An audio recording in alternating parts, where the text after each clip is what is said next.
काशीपुर में property dealer ने 2 पत्रकारों के विरुद्ध कराया मुकदमा दर्ज, दूसरे पक्ष ने भी सौंपी तहरीर। काशीपुर में हर मंगलवार को काशीपुर एसपी कार्यालय में ऊधम सिंह नगर जिले के वरिष्ठ पुलिस अधीक्षक द्वारा जनता दरबार लगाकर लोगों की समस्याएं सुनते हैं। इसी क्रम में नगर के प्रॉपर्टी डीलर सौरभ अग्रवाल ने जनता दरबार में एसएसपी के सामने एक प्रार्थना पत्र प्रस्तुत कर आरोप लगाया था कि नगर के 2 पत्रकार उनसे मोटी रकम की मांग कर रहे हैं। उसने बताया कि जनता दरबार में पूर्व में उसके विरुद्ध कुछ लोगों ने प्रार्थना पत्र दिए थे, जिसकी सेटिंग करने को लेकर उक्त दोनों पत्रकारों ने मामला रफा दफा करने के एवज में 54 लाख रुपए नगद लिए थे, जिसका वीडियो वायरल भी हो रहा है और प्लाट की रजिस्ट्री भी कराई थी। वरिष्ठ पुलिस अधीक्षक के संज्ञान में प्रकरण आने के बाद दोनों पत्रकारों के विरुद्ध आज विभिन्न धाराओं में मुकदमा पंजीकृत किया गया, जिसके संबंध में बुधवार को अपने कार्यालय में अपर पुलिस अधीक्षक अभय सिंह ने पत्रकारों को बताया कि एसएसपी महोदय के निर्देशन पर 2 पत्रकारों के खिलाफ मुकदमा दर्ज किया गया है, जिसमें पूरे प्रकरण की जांच की जा रही है। जो भी तथ्य सामने आएंगे उसके विरुद्ध वैधानिक कार्यवाही अमल में लाई जाएगी। इसी के साथ प्रेस से बातचीत के दौरान दूसरे पक्ष के परिजन और अन्य लोग अपर पुलिस अधीक्षक से मिले और प्रार्थना पत्र देकर बताया कि सौरभ अग्रवाल प्रॉपर्टी डीलर उनके पुत्र को फंसा रहा है, जबकि उनका कहना है कि उनके पुत्र के द्वारा सौरभ अग्रवाल से एक प्लॉट लिया गया था, जिसके एवज में उनके पुत्र ने उसको 8 लाख का चेक भी दिया था, जो चेक बैंक में लगाने पर बाउंस हो गया। उन्होंने कहा कि उनकी भी रिपोर्ट दर्ज कर दूसरे पक्ष के विरुद्ध कानूनी कार्रवाई की जाए।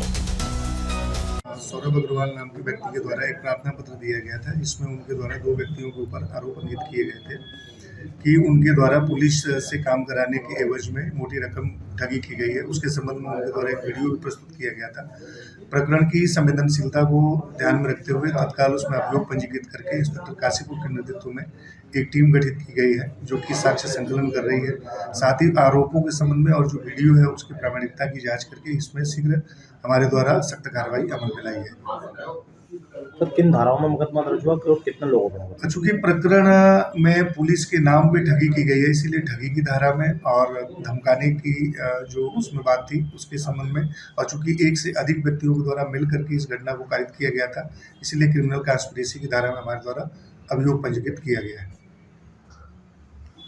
वही तरीका है जो लड़के के हमारे बदनाम और पैसा लेके और ये धोखाधड़ी का काम है, यही इसका काम है। और कई रजिस्ट्रियाँ करके और लोगों से पैसा ऐंठना इसका, और यही इसका पेशा है। लड़का हमारा सीधा साधा लड़का है, उसे कोई इतनी नॉलेज नहीं थी, खाली बदनाम करने की इसकी साजिश थी। बस उसके लपरीत को फ्रॉड किया गया है उसके साथ। उसने उसको पैसा दिया, उसने एग्रीमेंट करा, एग्रीमेंट करने के बाद उसने चेक दिया और बोला मैं चेक दे के चेक बोले मैं 2 दिन बाद आया कि यार मेरे पास नहीं है, मैं तेरे को ज़मीन के कागज़ दे रहा हूँ। वो ये कह के चेक वापस ले गया। फिर आया 2-3 दिन हो गए, उसने फिर कहा आप भी होते तो ये कहते भैया मुझे दे, तो उसने 8 लाख रुपए का चेक दे दिया। उसके बाद जब थोड़ा टाइम हो गया तो उसने लवप्रीत ने कहा भी दे, तो बोले मैं दे रहा हूँ। उसने लवप्रीत ने चेक लगा दिया बैंक में, वो चेक बाउंस हो गया, वो चेक बाउंस हो गया। उसके बाद भी उसने उसको प्लॉट की कोई रजिस्ट्री नहीं करी। एग्रीमेंट जरूर करा था उसने, लेकिन उसे कोई प्लॉट की रजिस्ट्री लवप्रीत सिंह को नहीं करी। सिर्फ बदनाम करने के लिए हो रहा है काम।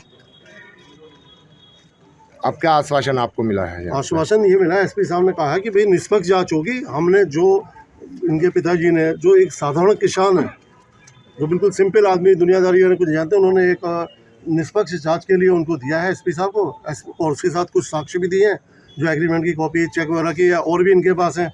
तो जब जाँच होगी तो उसमें वो भी प्रस्तुत किए जाएंगे। इनका बेटा निर्दोष है। हमारी भी यही मांग है कि इसकी निष्पक्ष जांच होनी चाहिए, दोषी को सज़ा मिलनी चाहिए। क्योंकि ये बात मैं फिर दोबारा कह रहा हूँ, जिस आदमी ने आरोप लगाए हैं उस आदमी के ऊपर ऑलरेडी कम से कम 8-10 मुकदमे चल रहे हैं, और इसी चीज़ों के चल रहे हैं, चेक बाउंस के चल रहे हैं, धोखाधड़ी के चल रहे हैं।